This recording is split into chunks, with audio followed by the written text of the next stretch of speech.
Bashkimi Demokratik për Integrim kërkon transparencë të plotë nga qeveria dhe Ministria e Punëve të Brendshme lidhur me aktivitetet dhe përgjegjësinë e Agjencisë së Sigurimit Rubicon në natën tragjike në Koçan. Albana Mustafa nga BDI thotë se kjo agjenci e afërt me partinë në pushtet ishte përgjegjëse për sigurinë e kabares në Koçan natën kur ndodhi tragjedia që mori 59 jetë të pafajshme. Ndaj dhe për shumë shkaqe, ajo thotë se qeveria ka për detyrë t'i japë publikut përgjigje të qarta, se apo mbrohet kjo kompani për shkak të lidhjeve të saj me pushtetin, në vend që të përdor drejtësinë për të goditur kundërshtarët politik. Apo mbrohet kjo kompani për shkak të lidhjeve të saj me pushtetin? A është e vërtetë që kjo agjenci i shantazhon kompanitë që të angazhojnë duke u mburur me lidhjet e saj të ngushta me autoritetet e larta partijake? Në vend që të përdor drejtësinë për të goditur kundërshtarët politik, qeveria duhet të jap llogari për dështimet e saj dhe për ata që vërtet mbajnë përgjegjësi për këtë tragjedi.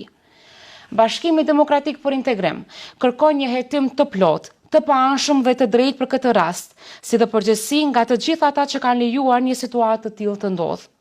Qytetarët meritojnë të vërtetën, jo lojra politike dhe mbulim të skandaleve.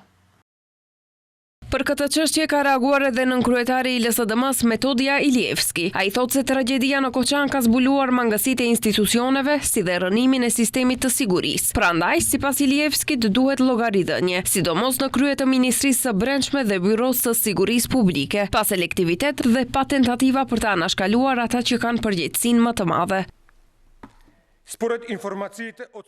Apo mbrohet kjo kompani për shkak të lidhjeve të saj me pushtetin, në vend që ta përdor drejtësinë për të goditur kundërshtarët politik, qeveria duhet të jap llogari për dështimet e saj dhe për ata që vërtet mbajnë përgjegjësi për këtë tragjedi. BDI kërkon një hetim të plotë, të paanshëm dhe të drejtë për këtë rast, si dhe përgjegjësi nga të gjithë ata që kanë lejuar një situatë të tillë të ndodhë. Qytetarët meritojnë të vërtetën, jo lojra politike dhe mbulim të skandaleve. Prandaj, si shkak pasojë të gjitha ngjarjeve të ndodhura së fundmi, ai thotë se LSDM kërkon dorëheqje dhe përgjegjësi nga kryesia e MPB-s në krye me Pançe Toshkovskin.